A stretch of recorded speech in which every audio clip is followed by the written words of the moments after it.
conscience Mhm. qui m'accusait. L'image de soi, c'est quelque chose qui est extrêmement puissant comme moteur. Qu'on est aimé, reconnu, ben, on n'a pas du tout envie de s'arrêter. Et comme tu disais, les filles, tu avais aussi un entourage avec lequel tu te déplaçais, que tu te sentais seule.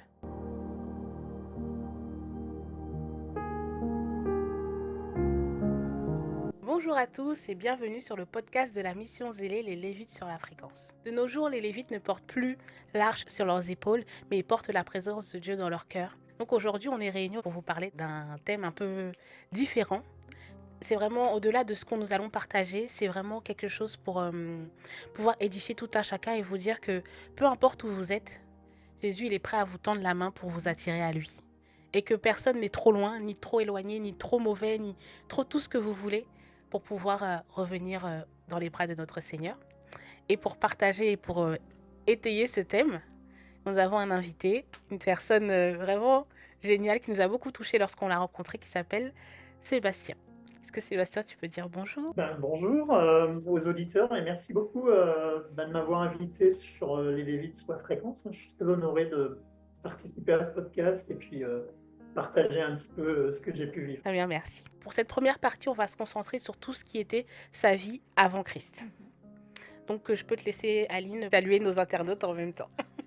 Bonjour à tous, bienvenue encore sur la chaîne Les Lévites sur la fréquence. Donc, on va commencer au tout début. Déjà, qui es-tu, Sébastien, si tu peux te présenter, nous raconter un petit peu comment tu as grandi, si tu viens d'une famille chrétienne, et, euh, et aussi, en fait, tout ton parcours avant même de nous raconter ton témoignage dans le milieu de la nuit. Alors, je m'appelle Sébastien, j'ai 51 ans, je suis marié avec Ernestine, on a 2 enfants. Et donc, moi, j'habite dans la région d'Annecy, en Haute-Savoie. C'est les montagnes. Pour l'instant, il ne fait pas très froid, mais la neige va bientôt arriver. Alors, je profite de ces moments où on peut encore parler avant d'être saisi par le froid. Que dire? Eh bien, j'ai eu une enfance plutôt paisible, hein. Mes parents habitaient dans un petit village à la campagne. J'ai également un frère qui est plus jeune que moi, qui a 3 ans de moins que moi. Je dirais qu'on avait un foyer qui était plutôt aimant globalement, avec un père qui n'était pas très présent et une mère qui l'était un peu plus. On a été vraiment éduqués avec, on va dire, des bonnes valeurs. On pourrait dire chrétiennes, puisqu'on a un arrière-plan catholique, comme beaucoup de gens assez marqué, hein. Ouais. Moi, j'ai fait ma première communion, ma deuxième communion, ma confirmation. Donc il y avait un arrière-plan catholique qui était là. Ma grand-mère d'origine bretonne était aussi très catholique pratiquante. Mais voilà, donc on va dire une enfance relativement paisible dans un petit village. Et puis les années avançant, moi j'ai été assez tôt, j'ai été éloigné de ma famille parce que je faisais de l'alternance, des contrats de qualification dans le tourisme où je faisais mes études. Et donc, du coup, j'ai été assez rapidement éloigné de ma famille pour être D'accord. interne ou pour travailler en alternance dans des structures de vacances dans la montagne en Haute-Savoie. Donc c'était des études de tourisme, c'est ça? T'as dit? Exactement, Ok. des études de tourisme, dans le tourisme. Non, bah après, le fait d'être livré à moi-même, c'est vrai que dès l'âge de 16 ans, je faisais déjà des premières expériences, on va dire en autonomie, que ce soit la découverte un peu de la fête, déjà un petit peu d'alcool à 16 ans, ou alors même des premiers joints, c'est dans ces eaux-là que ça se situait. Avant même de parler du DJing, moi, il faut même noter que je viens d'une culture vraiment, enfin d'une culture. À cette époque, je faisais beaucoup de skateboard, et donc il y avait un lien avec skateboard, la rue. Alors c'était pas la street comme on l'entend aujourd'hui, où c'est un terme un peu péjoratif. La street, la vraie. La street à l'époque, c'était plutôt on skatait, traînait avec des gens qui taguaient, qui graffaient, Ouais. mais c'était plutôt bon enfant. Il y avait un esprit, on va dire, c'était assez positif. Ça n'a pas la même connotation que maintenant. Mais en tout cas, j'évoluais dans ce milieu, donc skateboard, hip-hop, camaraderie, dans la ville, j'aimais beaucoup ça. Moi, j'ai toujours été passionné de musique. Très jeune, j'ai acheté des 45 tours. Nos parents ont été bercés avec les disques vinyles 45 tours, hein. Il n'y avait pas les MP3, il n'y avait pas Deezer, il n'y avait pas Spotify pour Ouais.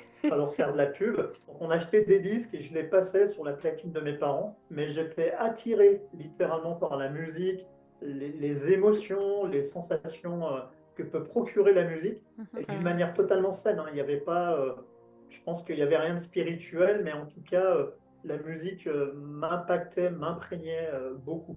Du coup, on peut dire que c'est ta passion pour la musique qui t'a emmené un peu dans tout ce qui est domaine de la nuit? Complètement ma passion pour la musique parce que pour avancer, donc moi j'étais vraiment dans le rap, hein, j'aimais la musique rap, cette Mhm. grosse basse urbaine qui vient nous faire vibrer de l'intérieur. Mm. Quel que soit le style de musique qu'on écoute, on aime ressentir cette vibration Oui, je vois ce que sur un tu son veux dire. système Ouais, Ouais. bien dimensionné, que ce ouais. soit de la louange ou tout au style de musique, quand il y a vraiment une densité de son, un Mm. volume de son important, on vit des choses, c'est physique. Je suis complètement Et d'accord. donc moi j'aimais cette base qui venait du rap. Et dans les années, fin des années 89-90, il y a un phénomène qui est arrivé en France avec un DJ qui est aujourd'hui mondialement connu et qui est français, qui s'appelle Laurent Garnier. Et c'est le mouvement Je connais pas. rave et le mouvement de la musique électronique, de la techno en Oh, France. Ah, ok. d'accord. Laurent Garnier revenait de la scène de Manchester et il a importé littéralement la musique techno là où en France. Et lors de cette première tournée française qu'il a fait, la deuxième date, elle se passait dans ma ville, à Annecy. D'accord. Et donc, Ah, j'avais 16 ans et demi, 17 ans, et je suis rentré dans cette discothèque. Et il y avait exactement tout ce qui m'a toujours exalté. Il y avait cette basse encore plus énorme que dans le rap, cette chaleur, ces accents disco, funk, groovy. Et quand j'ai écouté cette musique, je me suis dit, j'écouterai cette musique toute ma vie. Ça m'a tout de suite impacté, et je me suis dit, T'étais vraiment non seulement passionné, du coup. ouais, non seulement ça m'a saisi, mais je me suis dit, voilà, je veux écouter cette musique, je veux participer à Mhm. l'émergence de cette culture, mm. qui était l'émergence d'une nouvelle culture en France, une nouvelle culture musicale, comme le rock a pu révolutionner littéralement le monde entier, ou le reggae, la musique électronique, la techno, la rave, quand elle est arrivée dans les années 90, c'était l'émergence totalement nouvelle d'une nouvelle culture qui était plutôt urbaine. C'était extraordinaire, c'était vraiment passionnant et des très bons moments. Ok, à partir de ce moment-là, tu as eu cette révélation pour cette musique. À quel moment, toi, tu t'es dit, ah ben, je veux en faire mon métier, je veux aller beaucoup plus loin? Et aussi, D'accord. comment t'as procédé, comment tu t'es formé? Comme j'ai dit précédemment, moi je faisais déjà tourner des disques Hmm, sur les platines de mes parents. J'avais des amis dans ce qu'on appelle des discos mobiles, c'était des discothèques mobiles, des gens qui faisaient des balles ou des booms ou des soirées d'anniversaire. J'ai toujours gravité dans ce milieu. Et c'était assez naturel que quand j'ai découvert la techno et le mouvement rave, je me dirige plutôt vers les DJ et j'avais des amis qui hmm, étaient déjà DJ. Donc j'ai acheté des disques et très rapidement j'ai passé mes premiers disques dans les années 90.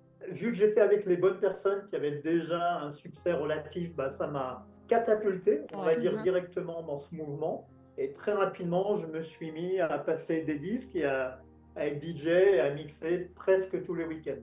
Donc j'alternais entre participant de soirées en tant que fêtard, mais aussi je commençais déjà à beaucoup mixer. Enfin, pas beaucoup au début, mais régulièrement en tout cas. Et tu te voyais en faire de ça ton métier ou pour toi, jusqu'à présent, ça restait juste une passion? En fait, la dimension professionnelle, elle vient quand finalement le nombre de prestations qu'on peut faire dans le mois Mhm. va supplanter un petit peu notre travail professionnel séculier. C'est-à-dire, D'accord. très rapidement, j'ai eu un vrai succès. Donc, j'étais invité à mixer dans beaucoup de soirées en France, en Suisse, parce qu'on habite près de la Suisse, Mhm. parfois même en Espagne. Et du coup, on gagnait déjà relativement bien notre vie en tant que DJ à cette époque. Et donc, c'est assez naturellement bah, on est plusieurs à cette époque à être devenus professionnels. Comme tu l'as dit un peu plus tôt, tu viens quand même d'une famille qui était plutôt chrétienne. Comment eux, ils vivaient le fait que tu te sois converti Et que t'es pas un métier forcément, qu'on dirait beaucoup plus standard. stable, oui. Il faut, avant que j'aille plus loin dans mon témoignage, il faut comprendre que le milieu rave des années 90, il était particulièrement associé à une nouvelle drogue qui était émergente, qui était l'ecstasy. Mhm. Et Oui, donc, c'est ce que les médias appelaient le second Summer of Love. Le premier Summer of Love, c'était Woodstock, que tout le monde connaît. Ouais. Mais le deuxième été de l'amour, ça a vraiment été l'apparition d'Ecstasy en Angleterre et qui a débarqué massivement en France. mm, Et donc, la plupart des gens étaient sous drogue. Donc, forcément, quand mes ouais. parents me voyaient me rentrer à 5h, 6h du matin, euh, ou voire midi, ou pas du tout d'ailleurs, Ah ouais. je pense qu'ils étaient quand même très inquiets en tant que parents. C'est pas du tout quelque chose qu'ils appréciaient. Comme tous les parents, ils veulent leurs enfants aient une carrière bien construite, Mm. succès même relatif dans la vie. Ouais. Et là, c'était pas du tout ça. C'était faire des milliers de kilomètres en voiture, chercher des entrepôts en fumée, passer de la musique devant des milliers de personnes, ne jamais vraiment savoir comment rentrer, être dans un environnement qui était quand même pas très sain. Non. Et à aucun moment, tu t'es dit, bon, je vais quand même essayer de changer de voie à ce moment-là, dans tes débuts, sous Non, parce que pression peut-être de tes parents ou autre, quoi. non, parce que la passion, elle supplantait Était la telle, pression. ouais. Oui. Pour être un peu plus dans le témoignage, moi j'ai très vite été absorbé par le mouvement rave, mais aussi Ouais, par la drogue. Donc en fait, ouais. pour tenir, puisqu'on enchaînait énormément les soirées, ben, on prenait quand même de la drogue. Et très rapidement, c'était des extasies, c'était de la cocaïne, Mm. et c'était le quotidien. Ouais, c'était des Déjà, drogues dures. ouais, c'était des drogues dures et déjà à cette époque, c'était le quotidien pour la plupart des gens. Les participants des soirées étaient déjà des consommateurs, mais les DJ encore plus, que nous on enchaînait parfois plusieurs soirées en une nuit. Donc c'était beaucoup d'ecstasy, beaucoup de cocaïne, des joints pour redescendre. Il faut voir que là, donc, il y avait ce rythme très effréné. Deux aspects à noter.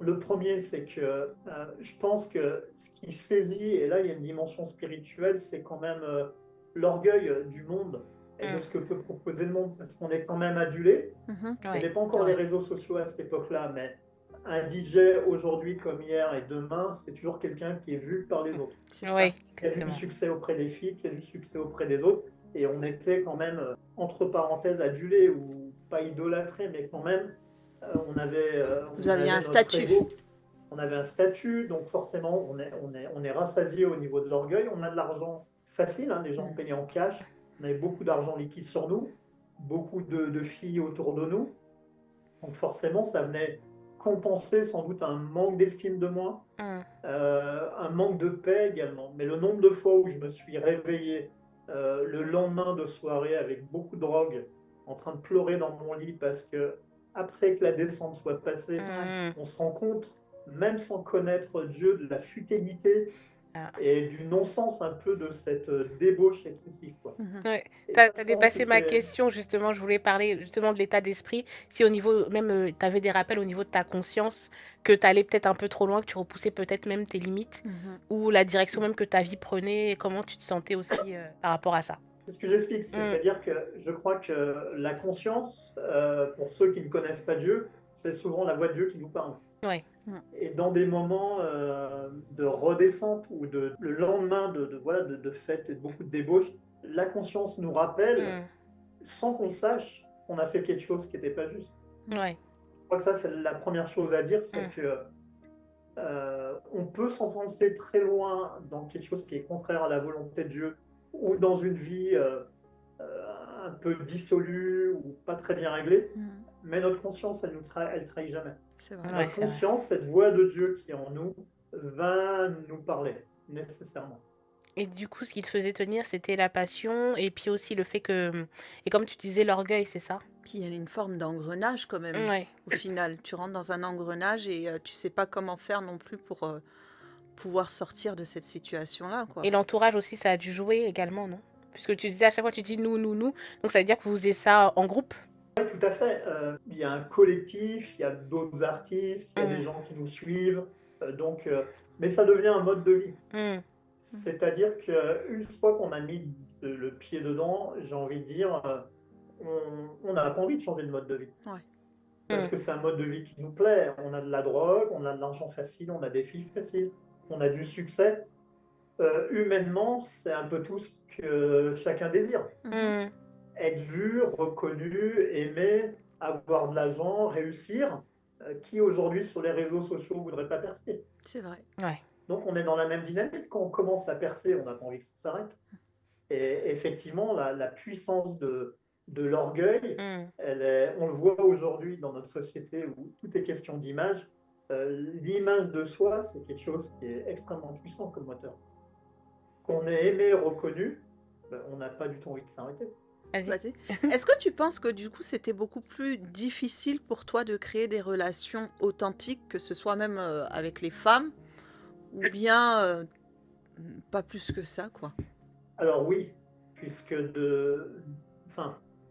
faut comprendre que moi je ne vivais que la nuit. Hein, ma journée elle commençait à 18-19 heures puisque D'accord. je dormais la journée. De toute façon, tout est faussé dans le monde de la nuit, Ouais. puisque tout n'est qu'apparence. Tout est faussé également par la consommation de drogue et de stupéfiants. Moi, je prenais de la drogue quasiment tous les jours. Donc, de toute façon, mes sens étaient altérés, ma perception de la réalité était altérée. Donc les relations qu'on pouvait construire, à part avec une base d'amis que je connaissais avant même tout ça, elle était complètement faussée. On était vraiment dans un jeu d'apparence unique. Et donc, est-ce que tu peux dire que même si, bah, justement, tu avais, comme tu disais, les filles, tu avais aussi un entourage avec lequel tu te déplaçais, que tu te sentais seule? Est-ce que Bah, malgré d'être entourée? Oui. ouais, exactement. Mm. Paradoxalement, je pense que malgré tout ça, j'avais rarement la sensation d'être rempli, Mm. Hmm. d'être accompli.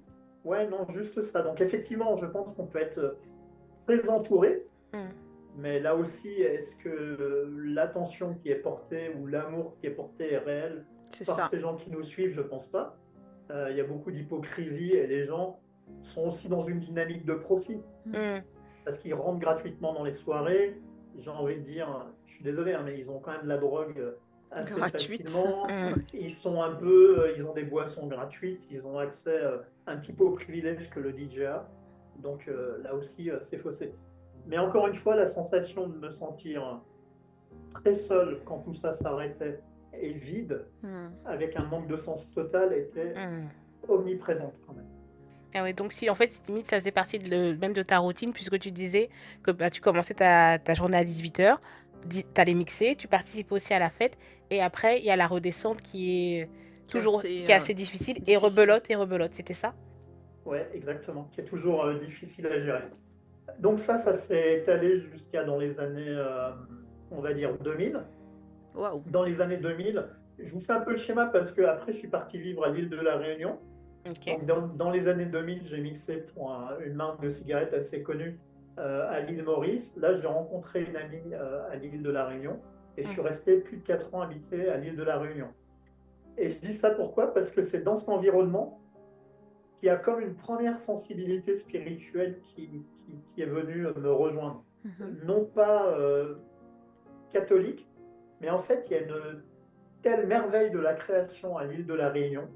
Les paysages, Hmm. l'environnement est tellement beau que souvent, en regardant l'océan Indien à perte de vue au-dessus des champs de canne à sucre, il y a quelque chose qui émergeait de mon cœur, comme une louange qui pouvait monter de mon cœur, mais que je ne pouvais pas décrire. De voir autant de beauté dans la nature, ça vient quand même là aussi nous travailler. Malheureusement, cette soif d'aspiration spirituelle n'a pas été comblée par Dieu, mais plutôt par un ami qui était dans le New Age et qui m'a donné mon Ah. premier livre qui parlait du New Age. Donc le New Age, c'est ce qu'on appelle du syncrétisme religieux. Hein, les gens mélangent un peu tout. Mm. New Age face à ce qui est considéré les religions monothéistes comme old school. Et on D'accord. mélange Ah, la ok. vie avec les esprits, l'hindouisme, le bouddhisme. On Ah oui, mélange tout est tout. mélangé, quoi, en fait, dedans. Tout est mélangé et le New Age a vraiment une particularité massive et diabolique, c'est que le New Age, le postulat de départ, c'est de dire vous êtes des dieux. Ah. D'accord. Nous Mm. sommes des dieux et nous sommes capables de créer toute la réalité que nous désirons. Waouh. Ça, c'est Ah ouais, quand même. vraiment le postulat du New Age. C'est-à-dire en fonction du niveau vibratoire, du type d'énergie qu'on va dégager et de la manière dont on va visualiser nos pensées, on peut créer toute la réalité. Nous sommes des dieux. D'accord. Oh. Alors bien sûr, c'est un mensonge. Hein. Oui. Et après, donc du coup, après, tu as progressé dans le New Age et tu as commencé. Est-ce que du coup, ça a changé même aussi ta manière de mixer? Puis est-ce qu'on Ou non? passe des paliers même dans ça ou Ouais, pas voilà. du tout? Est-ce que tu peux? Comme dans certaines religions où je sais que tu peux monter en grade Hmm. ou Ouais. non? Alors, vu que c'est pas. Alors, donc j'habitais à l'île de la Réunion. Le Hmm. week-end, je mixais encore. Je continuais à avoir une vie dissolue. Hein. Hmm. Je veux juste quand même redire que pour moi, une soirée normale, c'était prendre au moins un ecstasy, boire une bouteille de vodka Ah oui. et Ah, prendre de la cocaïne et redescendre en fumant 5 à 10 joints. tout ça? Ah oui. Ah ouais, c'est costaud. Je veux quand même dire aussi que je me souviens à 31, je pense que c'était pas le 31 de l'an 2000, mais c'était un 31 décembre. C'est J'ai dû costaud. prendre une dizaine ou une douzaine d'ecstasy dans la soirée. Donc je peux dire que je suis passé très près de la mort à de Ouais, très ouais. nombreuses Ouais. reprises. Parce que je pense qu'on est dans un tel état second parfois qu'on se rend même plus compte du niveau Hmm. de destruction dans lequel on est, quoi. Mm. Et il y a vraiment des esprits de mort qui sont là. Je ne sais pas si je dois parler spirituel tout de suite, mais Tu peux. clairement, Il y a il y a des des, luttes. il y a vraiment je pense qu'il y a vraiment des puissances qui sont là pour Mhm. refermer notre mode de vie, nous lier complètement dans ce Mhm. mode de vie dont on ne peut plus sortir. Mm. Sauf miracle. Mais il y a des gens qui sont comme ça depuis 20 ans, ils sont complètement captifs. Mhm. Vu qu'on Euh, parle un peu de spiritualité, justement, j'aimerais que tu puisses nous dire un peu, au niveau de la spiritualité, qu'est-ce que la musique, ou même toi, quand tu mixais, est-ce que tu as déjà eu à ressentir des énergies ou à voir des énergies se dégager, toi, pendant que tu mixais, ou bien que la foule était peut-être en transe, ou est-ce que tu as pu vivre des D'accord. expériences comme ça? Ben, de toute façon, la musique électronique, elle ne fait que reproduire des rythmes tribaux qui existent toujours Mhm, dans les tribus primitives en Amérique du Sud, en Afrique. mhm, Le djembé, les percussions, ce ne sont pas des choses mauvaises, et tout le monde s'accordera pour dire que une fois qu'il y a un rythme qui s'installe, il y a spirituel? une dimension tribale et une Ouais. dimension spirituelle qui se met en place. Pas spirituelle, mais un peu transcendantale, clairement. Mhm, La musique électronique, elle reproduit, on va dire, les percussions ancestrales qu'on a pu connaître. Et effectivement, il y a un phénomène hypnotique qui se met en place. Effectivement, il y a un phénomène de transe un petit peu qui se met en place. Donc, il y a une dimension spirituelle qui apparaît à un moment donné.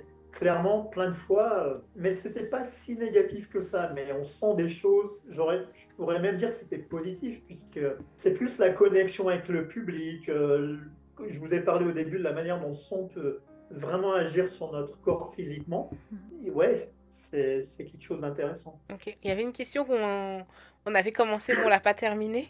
Je sais plus c'était C'est laquelle. laquelle?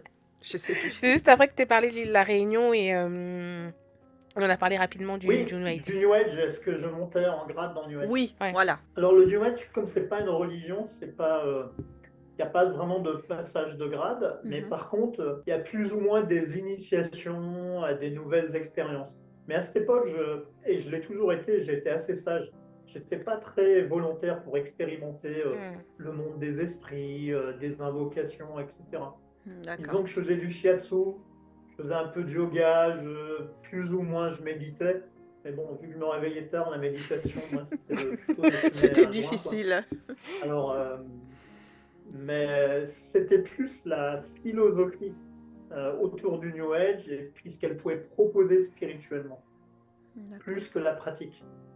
Mais de se dire qu'on est le créateur de sa réalité et qu'on est des dieux, bon, c'est le plus vieux mensonge du monde, mais c'est très alléchant quand même. Et toi, du coup, concrètement, qu'est-ce que ça a apporté au niveau de ta musique ou de ta manière de jouer? Est-ce que tu sentais que le fait que tu sois dans le New Age, ça t'a apporté un plus à ce moment-là, ou pas plus que ça n'a pas changé ta manière de fonctionner? Tu te sentais beaucoup plus performant parce que tu étais dans ça?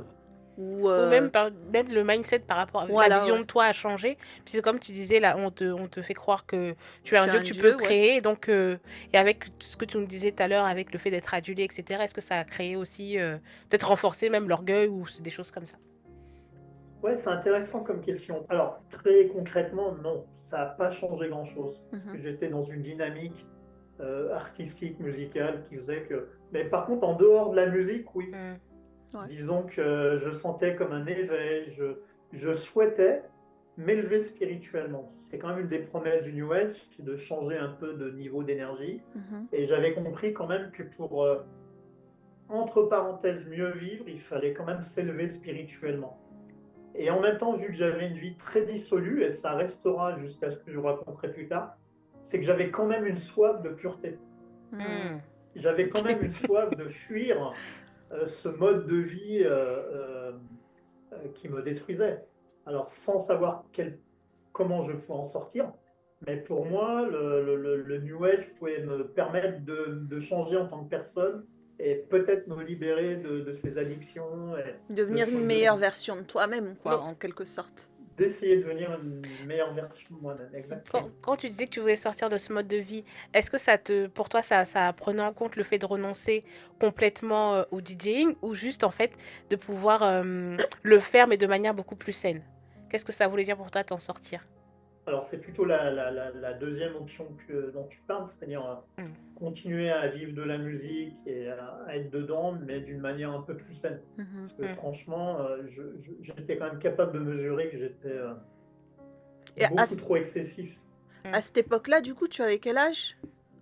Ça faisait déjà combien d'années que tu étais dans la musique? Ah, j'essaye de réfléchir, je devais avoir 26 ans à peu près. Ouais, donc ça faisait déjà Ouais, 10 ans à peu près que tu étais Exactement, dedans, 10 ans. ouais. quand même. Ah, en plus, Ouais, t'as 10 commencé ans. jeune. Ben, j'ai commencé jeune, ouais, Jeune, et Ouais. puis ouais. on est plus fragile quand on est jeune parce C'est Mm. qu'on est ça. comment dire, on est plus influençable, Mm. on est moins conscient des enjeux. Et bon, le diable sait très bien ce qu'il fait. On va bientôt passer à la deuxième partie. Donc, si là, tu peux répondre de manière un peu succincte pour un peu Oui, poser le teasing. En fait, dans quel état d'esprit tu étais justement avant de rencontrer le Seigneur? Juste un peu avant que tu aies ce changement, que tu trouves la solution que tu cherchais, dans quel état d'esprit tu étais? Si tu peux nous en dire un peu. j'étais, alors, euh, dans quel état d'esprit j'étais? Ouais. J'étais un peu, j'essaie de trouver les bons mots, j'étais désabusé et sans espoir. Parce que ça faisait suffisamment de temps que je tournais dans le Mhm. même mode de vie et le même fonctionnement, Mhm. sans réel changement, que je pense, pour moi, j'étais à un moment de ma vie où je sentais douloureusement le poids de l'échec Mhm. Mhm. de ma vie, des choix que j'avais faits, que je devais en subir les conséquences en quelque sorte, Wow. et que je ne voyais pas d'avenir. Donc j'étais triste, désabusé et vraiment sans espoir. C'est fort, hein? Ouais, parce que en fait, le paradoxe, il est fort parce que tu disais justement que tu avais la Tout. célébrité, Ouais. l'argent, les femmes, tu voyageais, t'allais même, tu vois, tu Il y déménages, avait la gloire, il mais y avait la malgré gloire, ça, mais tu sentais que ta vie c'était un il y échec. avait un vide. Bah, de toute façon, c'est la réalité. Puis Ouais. encore une fois, la conscience nous rattrape pour nous Mm. montrer que C'est pas je ça. pense que c'est là aussi que l'importance de l'éducation familiale est vraiment majeure. Parce que quand j'essaie de comparer avec l'éducation que je pouvais avoir ou avec la vie que mes parents avaient pu avoir, bon, je peux dire que j'ai eu une bonne éducation en termes de moralité. Et je Mm. voyais bien que ma vie était complètement en décalage et était un échec. Ouais. Je sentais le poids de ma conscience Mhm. qui m'accusait. Waouh. Mm. J'aime beaucoup le paradoxe, Ouais. je trouve ça très touchant, Mm. vraiment très touchant. Donc on va passer à la deuxième partie bientôt. Donc en tout cas, merci de nous avoir regardés pour cette première partie avec Sébastien, qui nous a vraiment posé Le décor. le décor de son histoire et à quel point, malgré la gloire, malgré le succès, malgré l'argent, malgré tout ce qu'on peut désirer dans ce bas monde, Tout ce il que avait... Satan peut nous présenter dans le Oui, bas monde, surtout. C'est ça, tout hein? ce qu'on peut nous faire croire que c'est ça la réussite. Mhm. Et ben en fait, malgré tout ça, il sentait un vide, il sentait comme si sa vie était un échec, Mm. comme s'il partait à volo et qu'il était vraiment sans espoir, lui-même il l'a dit. Donc si vous voulez connaître la suite de cette histoire-là, et ben, il faudra vous connecter aussi à la deuxième partie. N'hésitez pas à vous abonner, à liker aussi, c'est important de liker, et de continuer cette aventure avec nous. Alors maintenant, la fréquence s'apaise, et je vous dis merci, et à très bientôt avec la suite du témoignage de Sébastien.